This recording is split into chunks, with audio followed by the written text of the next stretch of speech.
Have you ever felt like the world was closing in on you? Like no matter how hard you try to keep it together, life just keeps throwing one thing after another at you. We've all been there. Those moments when stress takes over, your heart races, and it feels impossible to catch your breath. Here's the thing. Stressful times aren't going away anytime soon. Life will always have its chaotic moments. But what if I told you that staying calm, even in the middle of the storm, isn't just possible? It's something you can master. And no, I'm not talking about vague advice like just relax or breathe through it. I'm talking about real, practical tools that actually work, even when everything around you feels like it's falling apart. In this video, we're diving into strategies that go beyond the surface, approaches that might even challenge the way you've been taught to think about stress. If you're ready to take control, stop feeling overwhelmed, and actually thrive under pressure, then stick around. By the end of this video, you'll have the clarity and confidence to face life's toughest moments head-on. So, are you ready to change the way you handle stress? Let's get started. Number 1. Flip the script. Embrace the worst-case scenario. Let's start with a bold one. What if I told you that worrying about the worst-case scenario isn't the problem? The problem is that you're running from it. Sounds counterintuitive, right? But hear me out. Avoiding your fears doesn't make them go away. In fact, it gives them more power. Instead of dodging that nagging "what if," let's do something wild. Let's invite it in, sit it down, and actually get comfortable with it. Trust me on this. It's not as crazy as it sounds. We've all been there. You're lying awake at 2 a.m., your brain spinning like a washing machine full of what-ifs. What if I bomb this presentation? What if that text I sent was misinterpreted? What if I lose my job, my house, my peace of mind? The spiral begins, and suddenly you're catastrophizing so hard you've already moved to a remote cabin to escape it all. Sound familiar? It's exhausting. But here's the thing. The more you resist those thoughts, the louder they get. Now, here's the twist. Instead of running from those fears, lean into them. Yup, imagine the absolute worst thing that could happen and do it in vivid detail. Picture it, feel it, and play the whole scene out in your mind. Maybe you lose that job. Okay, then what? You cut back on expenses, take a temp gig, and rebuild. Or maybe your presentation flops. What's next? A bit of embarrassment, a lesson learned, and a better attempt next time. When you dissect your worst-case scenario, you'll realize something incredible. It's rarely as devastating as your brain makes it out to be. Let me tell you about a time this worked for me. I had a major deadline at work and I was sure I'd miss it. The thought alone was crushing. I imagined the disappointment of my boss, the judgment of my team, the possibility of being labeled unreliable. I couldn't focus because the fear of failure was looming over me like a thundercloud. So I stopped everything and asked myself, what if I actually miss the deadline? I pictured it. My boss calls me out in a meeting and I own up to it.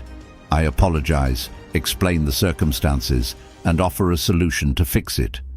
It felt uncomfortable at first, but by the end of that mental exercise, the fear had shrunk. Instead of a monster, it became a manageable inconvenience. Spoiler, I met the deadline. But even if I hadn't, I knew I'd survive. This is about reclaiming your mental space. By confronting your worst fears head-on, you're taking back the power they've been stealing from you. It's liberating to realize that the worst case isn't actually your endgame. It's a detour, a plot twist in your story. And let's be honest, isn't life just a series of unexpected plot twists anyway? So the next time your brain spirals, try this. Take a deep breath and invite the fear in. Give it the attention it's demanding. Then break it apart piece by piece until it's something you can handle, because you can handle it.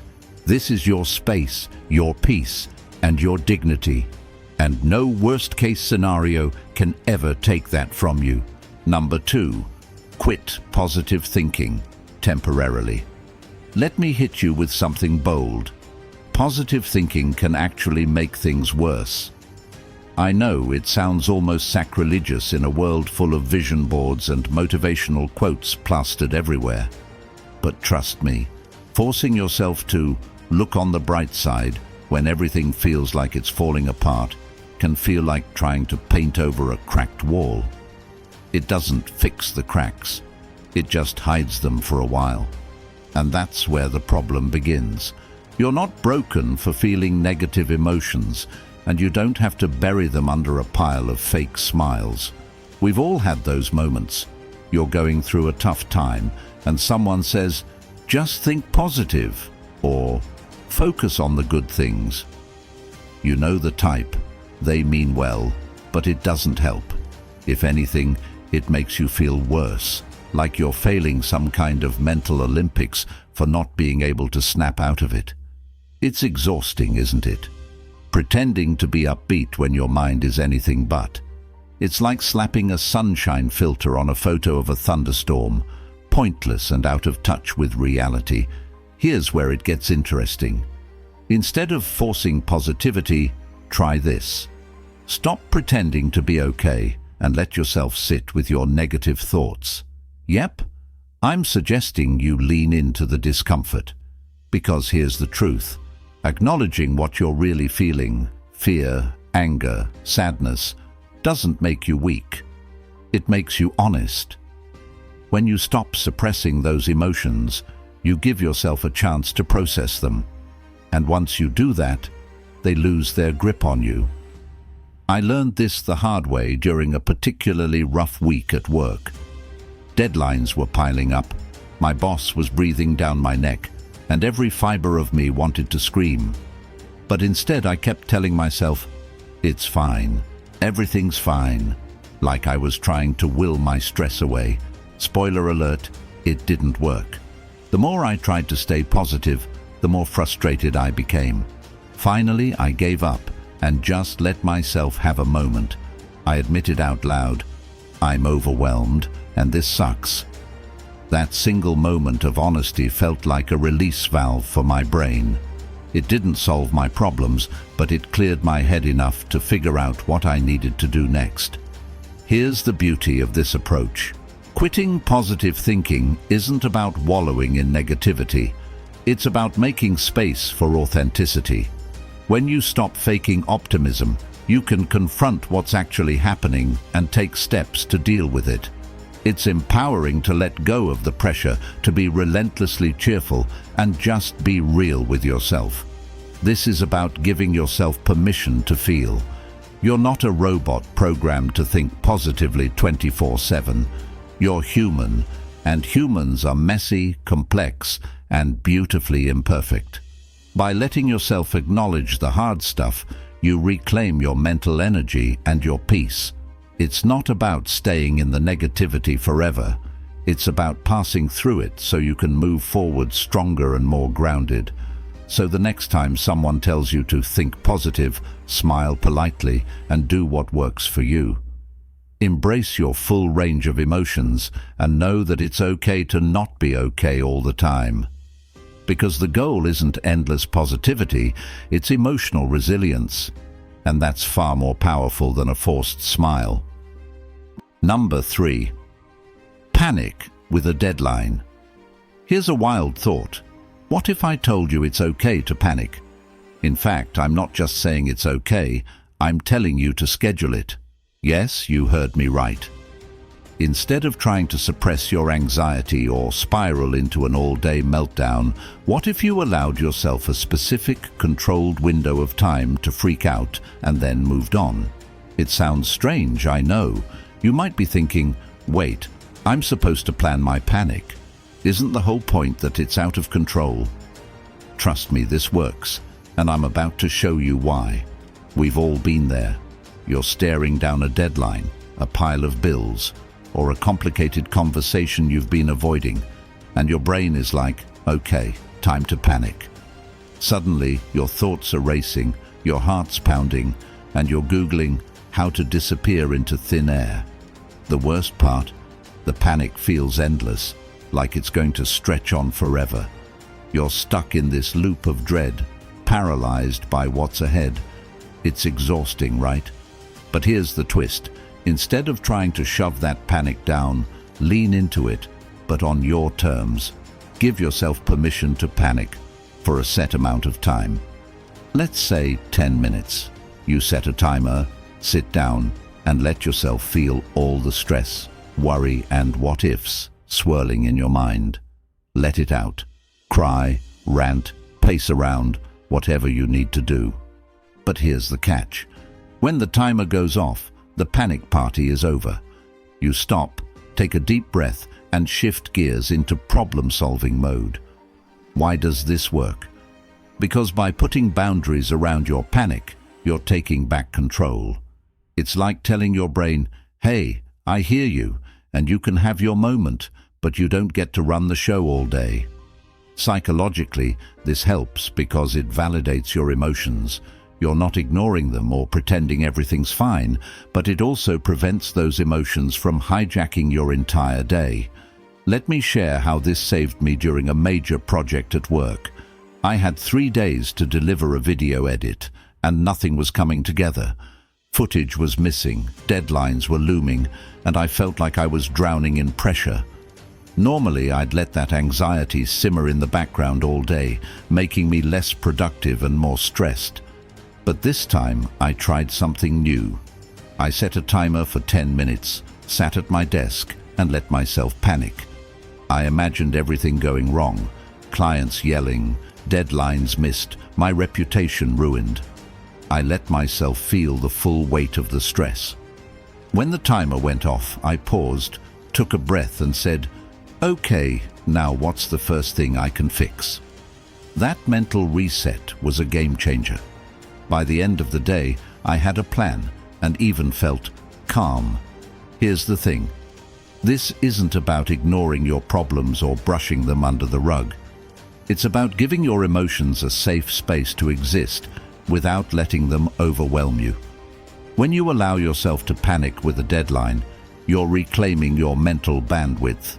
You're saying, yes, this is hard, but I've got a plan and I'm in charge here. So the next time you feel that wave of anxiety creeping in, try this. Set the timer, let it out, and then move forward. Because here's the truth. You're stronger than your panic. You've faced tough moments before, and you've made it through.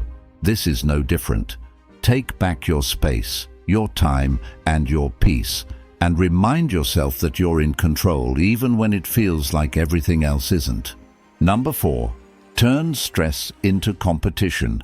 What if I told you stress doesn't have to be the villain in your life? That instead of treating it as something to escape or suppress, you could turn it into a game, a competition you're determined to win. I know, it sounds a little out there. Stress isn't exactly the thing you want to cozy up to. But hear me out, because this mindset shift might just flip the way you approach those overwhelming moments. We've all had those days when the pressure feels like it's crushing us, deadlines piling up, emails flooding in, life demanding way more than you feel ready to give. You know the drill. It's that point where you're staring at the chaos thinking, I just can't. And the typical advice to just take a deep breath or think positive feels completely useless. You're not in the mood to breathe or meditate, you're in the trenches. So here's the twist. Instead of letting stress control you, challenge it. Treat it like an opponent. When stress rears its head and starts throwing punches, look it in the eye and say, all right, let's see who wins this round. It's not about ignoring stress or pretending it doesn't exist. It's about reframing it as a competition where you're the one in charge. Why does this work? Because competition activates a different part of your brain. Instead of feeling like a victim, you step into the mindset of a strategist. Stress stops being this big, scary monster and becomes a challenge you're motivated to beat. Psychologists often talk about stress mindset theory. which is just a fancy way of saying that how you view stress affects how it impacts you. If you see it as a threat, it'll drain you. But if you see it as a challenge, it can actually energize you. Let me give you an example. A few months ago, I was swamped at work. Tight deadlines, endless revisions, and everything felt like it was spiraling out of control. I was panicking, honestly. Then I had this thought. What if I treated this like a game? I decided to give myself a score for every task I completed, almost like leveling up in a video game. A tricky edit? That's 10 points. Responding to 3 emails. 5 points each. Suddenly, it wasn't just a mountain of work. It was a competition with myself to see how high I could score before the day ended. And you know what? It worked. Instead of feeling crushed, I felt motivated. By the time I hit end game for the day, I'd not only tackled the chaos but had fun doing it. Now, I'm not saying this magically makes stress go away, but it does change how you approach it. You're no longer running from stress, you're leaning into it with confidence. It's about saying, "You're not stronger than me. I've got the strategy and I'll outsmart you every time." It's empowering, isn't it? Here's the best part. Turning stress into competition isn't about perfection or winning every single time. It's about reclaiming your mindset, your energy, and your ability to face challenges head-on. It reminds you that you're capable, resilient, and, yes, even kind of unstoppable. So, the next time stress shows up, don't shy away from it. Gear up, step into the ring, and let it know who's boss. It's not about the stress. It's about how you rise to the challenge.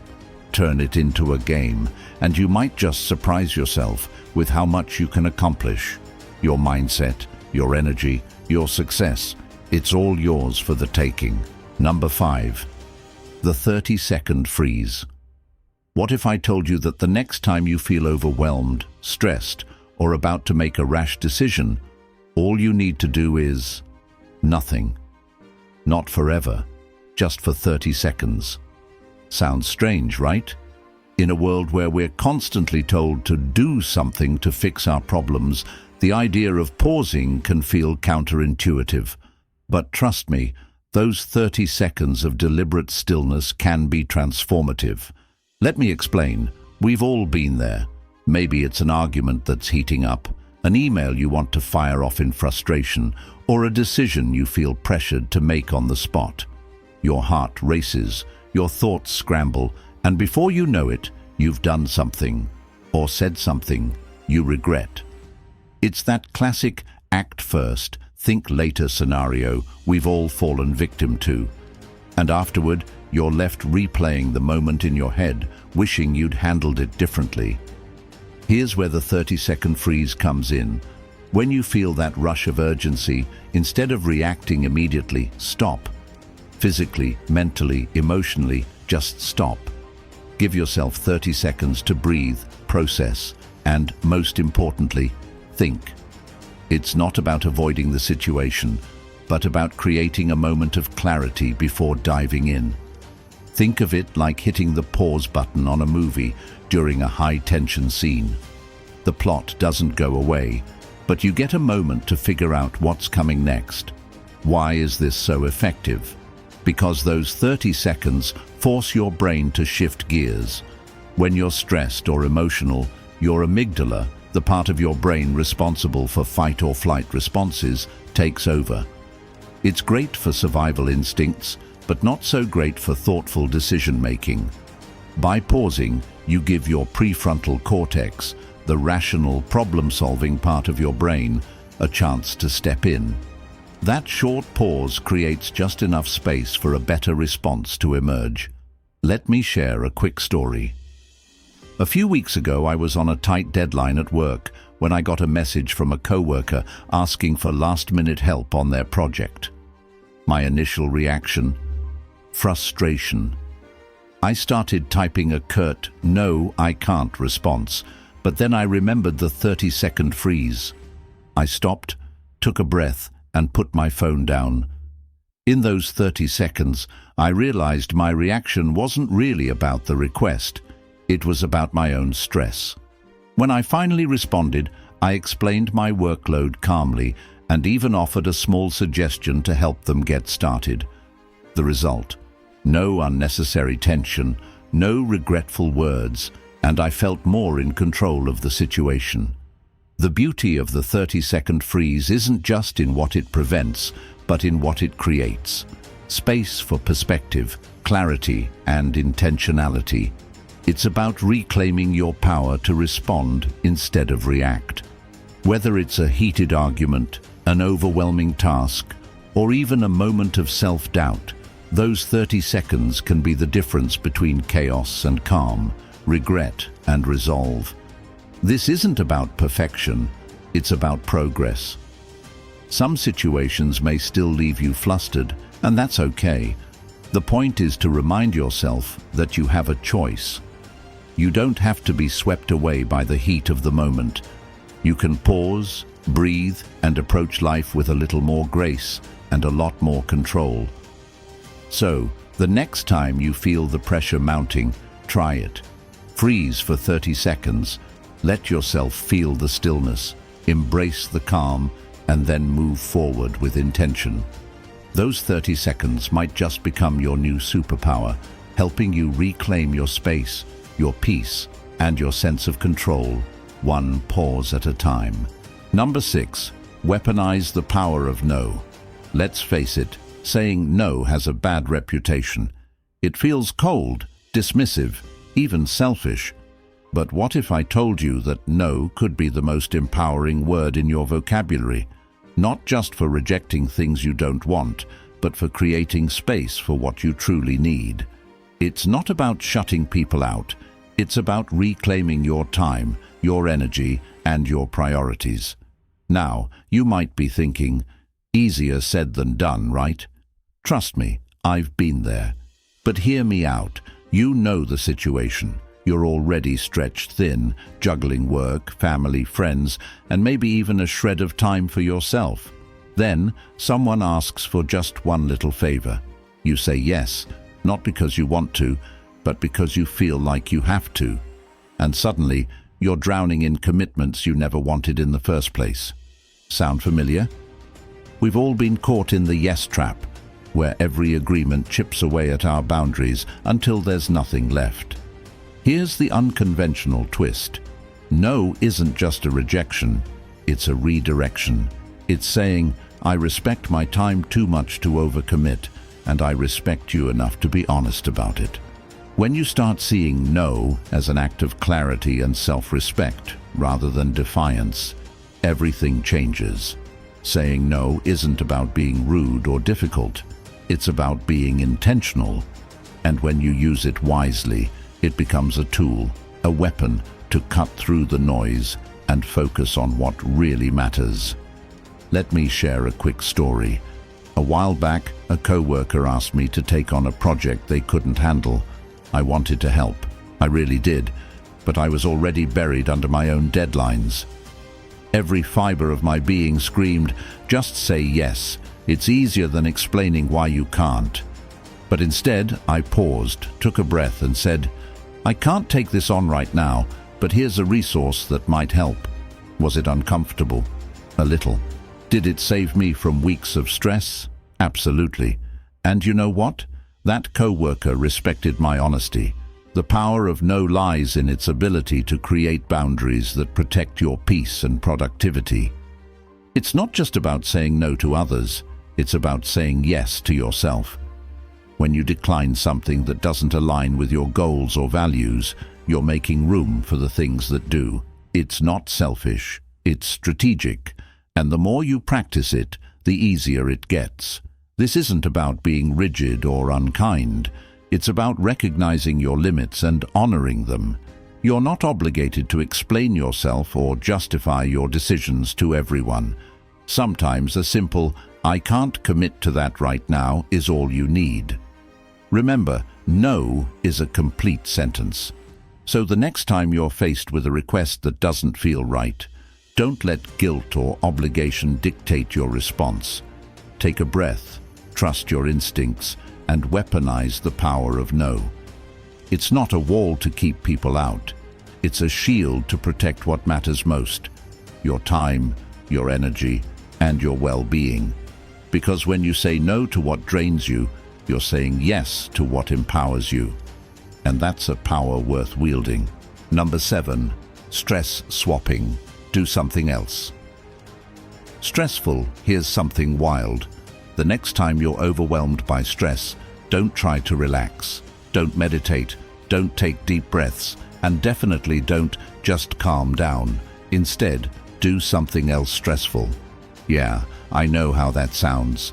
Counterintuitive at best, totally nuts at worst. But stick with me for a second, because this idea might just flip how you handle stress on its head. Think about it. When you're stressed about something, work deadlines, life drama, or that annoying email you've been avoiding, it's like being caught in a mental loop. You replay it over and over until your brain feels like it's running a marathon without moving an inch. And what's the typical advice? Take a break, relax. But here's the thing, that rarely works, does it? Why? Because your brain is already in go mode, and suddenly slamming on the brakes only makes it panic more. We've all been there. You're trying to unwind, but the stress keeps bubbling up. It's like when you tell someone, "Don't think about pink elephants," and suddenly it's all you can think about. So, instead of fighting against the current, what if you leaned into it? What if you swapped out the stressful thing consuming you with another task, equally stressful, but one that's productive, challenging, or even slightly ridiculous? Here's how it works. When I feel buried under stress at work, I don't sit and stew in it. I'll switch to a completely unrelated problem, like reorganizing my workspace or tackling a frustrating puzzle I've been putting off. One time, I even started untangling a huge knot of old Christmas lights. Why? Because the act of focusing my stress energy on something else broke the mental cycle I was stuck in. Suddenly, that overwhelming email chain seemed manageable. The science behind this is surprisingly logical. When your brain is stressed, it's revved up and looking for something to solve. By redirecting that energy to a different, controlled challenge, you're giving it a new focus. It's like tricking your mind into thinking, "Hey, we're making progress." And once you've conquered that secondary stressor, whether it's scrubbing the kitchen or fixing a leaky faucet, you feel a weird sense of accomplishment that makes the original problem seem less daunting. This isn't about piling on more stress for the sake of it. It's about channeling that restless energy into something productive. Imagine the difference between staring at your to-do list, paralyzed by indecision, and diving headfirst into a side project you've been neglecting. Sure, both might feel overwhelming at first, but one gets you stuck while the other builds momentum. So the next time life feels like it's spiraling, don't try to force yourself into relaxation. Instead, pick something, anything that's mildly stressful but solvable. Redirect your stress, swap it out, and watch how quickly your brain recalibrates. This isn't just about handling stress, it's about mastering it. And who knows, you might even untangle a few Christmas lights along the way. Number 8, laugh in the face of chaos. Here's the truth no one really tells you. Chaos isn't the enemy. It's not this unstoppable force you have to fear or fight. Chaos is just life being unapologetically unpredictable. But here's the kicker. What if the best way to deal with chaos wasn't to control it, but to laugh at it? I know it sounds ridiculous. Laughing when things feel like they're crumbling. You're probably thinking, how does that help? Trust me, it's a game changer. We've all been there. One thing goes wrong, and it's like a domino effect. Missed deadlines, spilled coffee, traffic jams, and a never-ending to-do list. You start to feel like the universe has a personal vendetta against you. And what do we usually do? We panic, overthink, or let frustration take the wheel. It's natural, but it's also exhausting because chaos thrives on our stress. It feeds off that frantic energy. So what if, instead of panicking, you chose to laugh? Not a sarcastic, "this is fine" kind of laugh, but an actual genuine chuckle at the absurdity of it all. When the chaos starts piling up, it's like the universe is playing a prank on you. And sometimes, the only winning move is to laugh along. Think about it. Laughing disarms the stress. It tells your brain, "Hey, we're not in danger. This isn't the end of the world." And just like that, you take back control of the narrative. I'll never forget the day I learned this. I was running late to an important meeting. My car wouldn't start, I spilled coffee on my shirt, and when I finally decided to order a rideshare, my phone died. For a split second, I felt the frustration bubbling over, but then I just laughed. Like, what else could I do? The situation was so absurd, so over-the-top ridiculous, that it felt like a scene straight out of a comedy. And you know what? That laugh didn't fix everything, but it shifted my mindset. Suddenly, the chaos didn't feel so overwhelming. I stopped spiraling and started problem-solving, calmly, rationally, and yes, still a little amused by the whole mess. When you laugh at chaos, you're reclaiming your power. You're saying, "I see you, chaos, and I'm not playing your game." It's not about ignoring the problem, it's about changing your perspective. Laughter diffuses tension, clears your mind, and gives you the mental space to find solutions. It's a small act of defiance that turns the tables on stress. This isn't about pretending everything's fine when it's not. It's about choosing not to let the chaos dictate your emotions. You're not dismissing the challenges. You're facing them with a lightness that keeps you grounded. And honestly, it feels good. It feels like taking a deep breath after holding it in for too long. So, the next time life throws you a curveball or 10, try laughing. Not because the situation is funny, but because it reminds you that chaos doesn't own you. Laughing isn't giving up. It's stepping back, letting go of the weight and saying, "I've got this." Chaos might be loud, but your laughter can be louder. Thank you so much for watching. I really hope this video gave you some valuable insights and practical tools for staying calm during those stressful moments. If you found it helpful, please give it a thumbs up. It really helps to support the channel. And if you want more content like this, make sure to hit that subscribe button so you never miss a new video. Also, don't keep this to yourself.